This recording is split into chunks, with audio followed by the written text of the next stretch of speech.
It is my pleasure now to bring to the program for the very first time.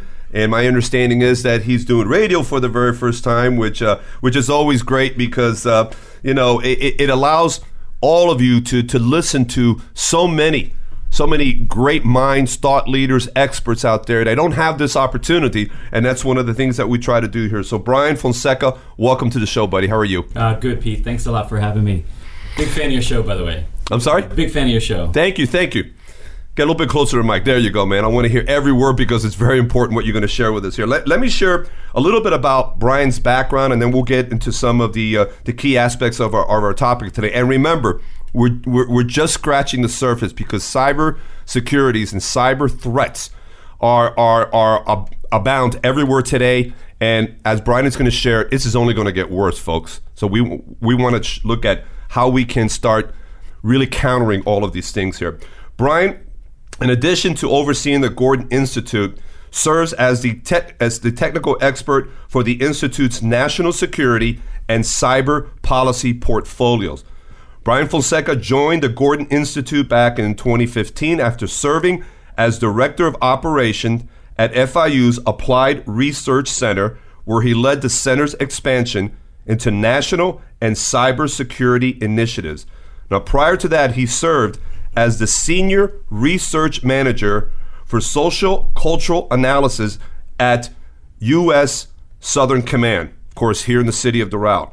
While at U.S. Southern Command, Brian Fonseca facilitated the integration of SCA, again, Social Cultural Analysis, in the Intelligence Directorate, worked across the intelligence community to define and advance SCA as a component of intelligence, tradecraft, and authored numerous classified products on a wide range of security-related topics.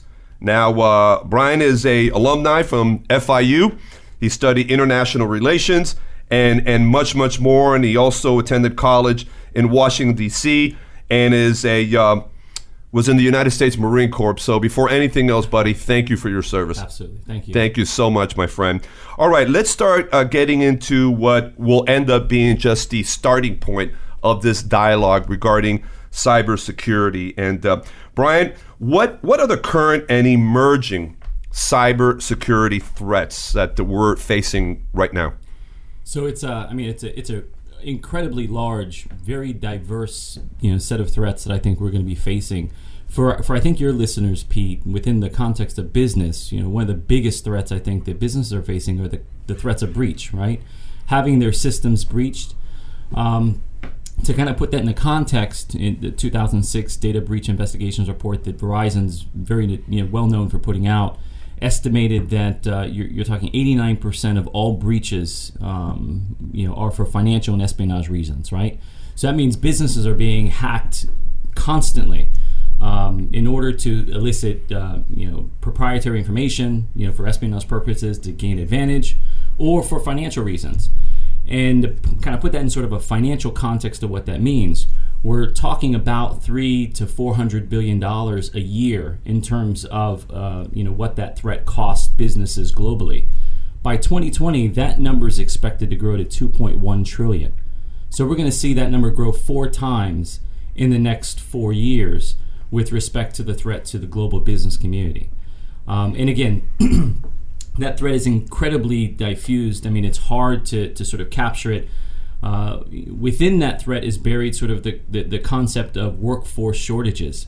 Put that into context, we're talking about a 1.5 million person shortage in the global information security professional workforce by 2019. The word hacking has been in the news quite recently, continues to be. And it is I look at diseases, right? Yeah. Diseases that hit all of us, whether it's cancer, heart disease, whatever. This is a major disease. Yeah, this is an epidemic. This is an epidemic of unbelievable proportions, and it's not going to slow down. And the problem is, I don't think we're going to get in front of it as we continue to sort of chase the threat in terms of our ability to mitigate and to disrupt the cyber criminals. They continue to evolve at incredibly rapid speeds. And this makes it very difficult for corporations, organizations, to build the kind of in-house competency that can stay in par and match the threat as it continues to evolve. When you think about these types of issues, the small business owner is sitting back, and what you hear in the news typically is that we had the example of Target, for That's instance, right. and what happened there. It's usually more the larger organizations, the large companies, the Fortune 500 companies that are facing these types of threats, but that's not the case. This is affecting every single one of us. And think of the impact, as we talked before we went on air, of what this can do to a business, to a small business. Why don't you elaborate a little bit from your perspective the dangers in all of this for a small business? So for Target, a large business, the impact is a 25% drop in stock prices, right? I mean, that's a pretty profound impact for a large business. For a small business and many medium-sized businesses, you're talking about closing your doors. I mean, a breach of magnitude in which it disrupts your customers, it disrupts, your financial system. I mean, you're talking about being forced to essentially close your doors because of the impact of a cyber threat. Now, many people argue that small businesses are not the target. And I don't agree with that. I think that's quite false. I totally disagree with that. Yeah. Particularly as you start to think about the emerging cyber crime. So the concept of ransomware, for example, this is something that's been increasingly surprising people. And take Pete, your emails, for example. Cyber criminals are out there right now trying to figure out how to lock down your email system so they can turn around and send you a message to send them $1,000 before they release your access to your email. I mean, it's those types of simple, small-scale threats that are, every citizen is essentially vulnerable to. But the small businesses that have the financial capacities to pay some of these small ransoms, I think they're being targeted as well. And it's only that epidemic will grow and grow and grow. And it's going to grow, Pete. It's going to grow because of sort of this concept that we have, IoT, Internet of Things, right? Where Correct. Everything is interconnected now. And the United States is the most vulnerable because as a country, we're probably the most globally interconnected vis-a-vis sort of these online cyber platforms, whether it's the cloud, whether it's with respect to our infrastructure, wireless, etc. And so, it's that level of interconnectedness that makes us incredibly vulnerable. Now, let's talk real quick about the cloud. You would think I put my information on the cloud, my data stored on the cloud, I'm okay. I should be fine. That's not necessarily that's not the case at all. At all. In fact, we've seen that quite often. Been pretty embarrassing for a lot of celebrities out there, right? That have had their share drives that are out there in this sort of virtual space hacked and unflattering things being posed out there on the internet by hackers. So the cloud is probably I think according to one of our I think it was Business Week last year said the cloud vulnerabilities was the most grave threat of 2016. Being able to find the kind of capability and infrastructure to secure the cloud in these virtual platforms that you're starting to see pop up. So yeah, I mean, it's incredibly vulnerable. Now you take those offline, you build these intranets, and you try to reduce the amount of convergence on the cloud. Right, that's what one would think would be sort of the normal reaction, but that's not the case either. More and more companies are moving towards the cloud. More and more software developers are incorporating cloud-like technical components to their softwares. And so, this is it's going to continue to emerge. And it means we need to be more vigilant in what we put on the cloud and how we defend and protect the cloud. You mentioned something a couple of minutes ago, is that these hackers, seem to be 4 and 5 steps ahead of the rest of us. And these are people that are brilliant. Yeah. These are not what you would think are criminals, yet what they're doing is criminal at the highest level. Right. And the way I see it right now, it's moving forward. It's just going to continue to be an ongoing chase. Yeah. How fast can we protect ourselves, and yet understanding that as much as we protected ourselves, these hackers now are getting around that and developing new types of technologies to get through our firewalls, sort of say, right? Yeah. And they're just constantly doing it, and they're getting more people involved and greater minds together to be able to do that. And a lot of money being made in this black market of hacking, okay, going on all the time there. So it's almost, where an organization, a business, regardless of their size, Fortune 500, middle of the road, small business, micro-owned business, when they're hiring a team, putting a team in employees, they're going to need to have someone that knows how to work this system and constantly be that chaser for the organization. Someone that's out there ready to put out the fire and have a backup plan in case XYZ happens regarding to a cyber threat. Yeah, absolutely. One thing I want to point out is it's going to cost about $150 million to respond to a breach by 2019. Right? I mean, to put that think about what that does to a business. Oh my God. $150 destroys the majority of small businesses in this country. Without a doubt. And so, that just kind of puts a financial, element to sort of the cost of the threat that we're dealing with. Now, with respect to being able to chase in terms of our capacity, you're talking about largely two types of approaches. You have a defensive strategy, and you have defensive strategies and offensive strategies, right? Private companies and private sector doesn't really leverage offensive strategies. They're not attacking or taking down criminals. That's left for governments, right? Sure. That's left for security institutions to be able to go after cyber criminals, to go after combating cyber espionage and working against other governments that might be adversaries, etc. Businesses are largely restricted to simply defensive strategies. Correct. That means they're constantly waiting to be breached. They're constantly waiting to be attacked. And they have to leverage a really unique mix of both in-house capability and external capability or technologies in order to, have the best chance at mitigating that threat.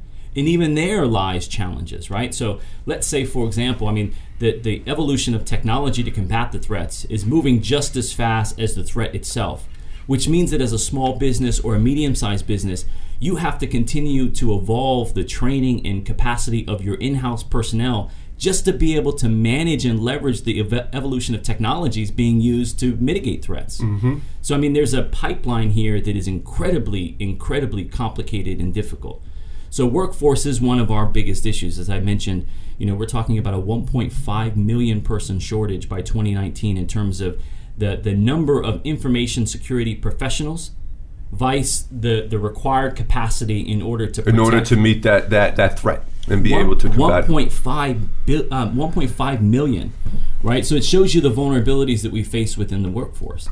And when you start pulsing, and we have access to really good survey data of information security professionals on where they think the threats are, and the threats are certainly in the context of malware and breaching and phishing. But they feel the biggest threat to the workforce is the fact that the workforce is feeling quite depleted, right? That the capability to respond is not there, and that the spending maybe on training and education is not necessarily matching the spending on new technologies. But those seem to, those got to go hand in hand. You can't bring in new technologies without having competent in-house personnel. They got to know what they're doing. Period. And the other issue that you're facing within businesses, and I'm sure a lot of your listeners are experiencing this as well, is how do you convince executive leadership to take cyber threats seriously, right? Well, it's always that thing, it probably won't happen to us. Right. Until it happens to you. Until it happens to you, right? And there's some approaches out there, that people sort of argue, you put a lot of fear in your executives, right? You continue to press on the Target, examples or other major examples, Mozilla and others, and say, look, this is why you should be deathly afraid. But the reality is that many of the businesses, many of your listeners, have far greater requirements than they do capacity to meet those from a financial perspective. So how much do you put towards the cyber threat versus expanding your business, marketing your business, and that's what I just said a couple minutes ago, that regardless of the size of the business, you start a business and obviously you have your team of advisors, your accountant, your attorneys of advisors, then you start hiring your first people. Well, I need to have a bookkeeper. Okay, internally, I need to have a salesperson or a marketing person. So you put that initial team together. Well, part of that team, that initial team you put together, because of now what's going on with cyber threats, is that person that you're describing right there. That's not an afterthought or something that eventually I'll get to. You got to consider that person to be part of the original team of that business. And your executive board, right? So exactly. We were, back in the day, it was just CEOs. It was CEOs, then CFOs, and then COOs. Now it's CSOs, right? Chief Security Officers. Security, and largely, or CISOs, Chief Information Security Officers, right? Largely, the role of information security sat within the duties of the chief financial officer. But they've realized, and that's because of a portion of resourcing. But they realize that no, this is a very serious. I mean, this runs the entire organization. So we need to have at the executive leadership level, a chief security officer or a chief information security officer, someone that's going to be responsible for ensuring the protection of our information, proprietary information, customer information, you name it, right? So I mean, that just gives you an indication of where business structure is going. So organizational structure has evolved because of the threat evolving. And it's a new component, not someone that would be nice to have. It's eventually we're going to hire someone like that. That person's got to be in place basically from the get-go of that business. From the beginning. And develop, as that business grows, develop a department with that person at the top leading it and moving from there. Now, the majority of the businesses in the United States are small businesses, and a good percentage of those are micro-owned businesses, right. 2, 3, 4, 5, maybe 10 employees total. What can these people do now, considering limited resources, in order to start, if they're not doing it yet, to start protecting their business from cyber threats? Yeah, this is one of the questions I think we're battling with today. How much do you outsource your security, your information security, requirements? How much of that do you outsource to, cyber security management companies that are responsible for coming in and ensuring that that you have the latest technology that's securing your infrastructure, and they're the ones you call if you do get a data breach, and they're coming in and sort of cleaning up and helping do the forensics on that and figuring out how to sort of re-engineer your systems to protect them going forward. So I mean, for small businesses, because they don't have the access to capital in many cases to go out there, and by the way, that the computer sciences are some of the highest paid entry-level professionals nowadays, right? Well, of course. And so you're talking about an easy, quick six-figure salary for almost an entry-level cybersecurity professional, right? So companies don't have the kind of access to capital to bring in these information security professionals at mid-levels and pay them $150,000 a year. So instead, what they're doing is they're looking at how outsourcing to. And by the way, probably these people are underpaid because this is not 9 to 5. No, it's not. It's 24/7. I mean, I was at my son's birthday party a few weeks ago, and I had an IT, a cyber professional who works for a major local firm, and he was on his phone going frantic on a Sunday afternoon. I'm like, "What's wrong?" He said, "Well, our emails were just hacked," and so it's a constant up at night. I mean, he's told me horror stories about getting calls at 4:00 in the morning from executives in the organization with issues because they've received some random links, they clicked on it, and all of a sudden, they're getting blue screens on their computer system. And these hackers are getting so good at just mesmerizing the receiver of those emails. And they look so authentic and so real. No, Pete, you can't, you cannot defend 100%. You cannot defend exactly that type of phishing and that type of breach. I mean, if we got a relationship. If you send me an email, I see an email coming from you, I'm not going to call you and say, Pete, did you send me this email with this link? I mean, the natural response, because we get hundreds of emails a day, is, I know you, Pete, I'm going to click the email.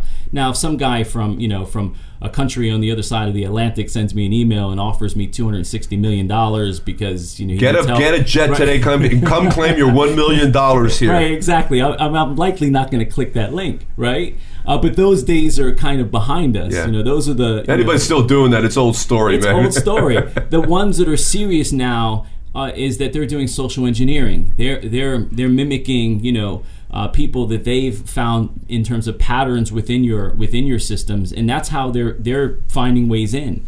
So it's I don't think that you're going to be able to defend 100%. Never, no. That individual inside, and the insider threat still remains one of the biggest threats to organizations, right? Yeah, be careful who you hire. Well, exactly.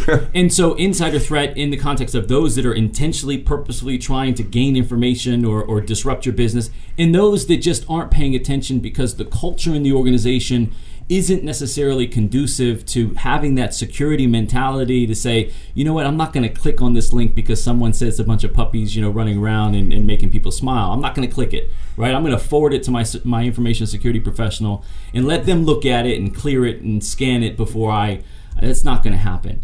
And so you'll never be able to defend that turf 100%. So you got to be prepared for what happens when you get breached. How quickly, and this is another really important issue that we're dealing with, how quickly can you discover the breach, right? So the time from breach to discovery, in order for, the I think the statistic is usually when you get breached, between 10 and 100 days is about what it takes in order for the cyber criminal to get what they need out of your system, right? Or out of your organization.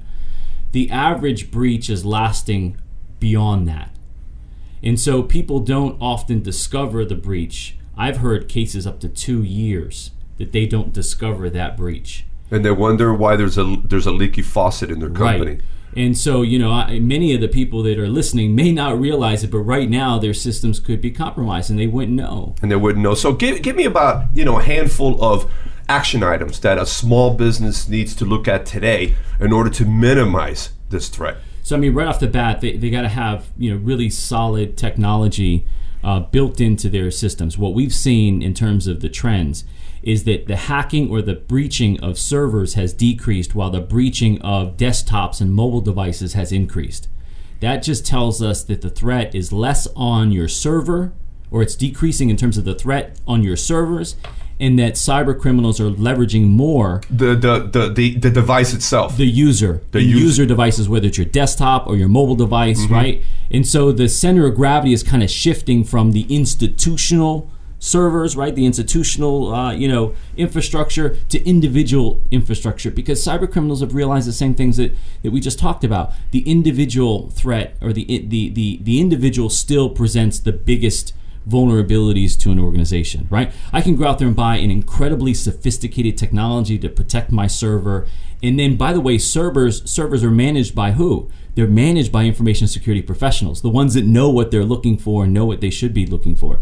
The ones that aren't sophisticated and ready are largely the individuals, the unknown sort of employees that just don't have the sort of cultural awareness of the security threats, that are just clicking on links and, again, not being conscious or situationally aware of the user devices that can be penetrated. So again, I think that user devices need to have really good technologies built in. So that's the first thing that businesses should do. Actually, the first thing that businesses should do is they should do a security assessment, right? That's the reality. And you should do a security assessment once a year with mid-year Is that reviews. enough once a year? Once a year with the way things are going right now? Once a year with mid-year reviews. And sometimes you can do 2 reviews a year. But the security assessment is largely this high-level assessment that assesses your vulnerabilities. Yeah, sure. They want you to know in this security assessment, what is your risk? Because, again, if you go with a theory that you cannot defend your business 100%, you should at least know what's at stake, right? Mm-hmm. So based on what capacity I have, what is the risk exposure? And am I comfortable with that risk exposure? Vice the amount of money it would take to sort of close that risk and essentially fortify the space, right? So security assessments are really critical. I think you need to do that. All businesses should do that. Man, time is running right by us, man. We've got maybe less than a minute to go. And like I said, we're not even going to scratch the surface today on this topic here. What I'd like to get as a commitment from you, if possible, we'll work everything with the university, is that we can continue this dialogue, because things are going to be changing between today, when you and I are getting together for the first time, and on a future date, which Absolutely. we don't know about. And yes. we want to keep our audiences abreast of the, number one, keep it front and center as a topic, okay? And then also the trends, the things that are happening, and the practical applications that they need to be doing now for their business to protect their interests. Because like you said, it doesn't take a lot to close down the doors of a small business. Not it at really all. doesn't. They don't have the resources, and they can be wiped out within hours. That's right. And we don't want that to happen. So there's a program at the university.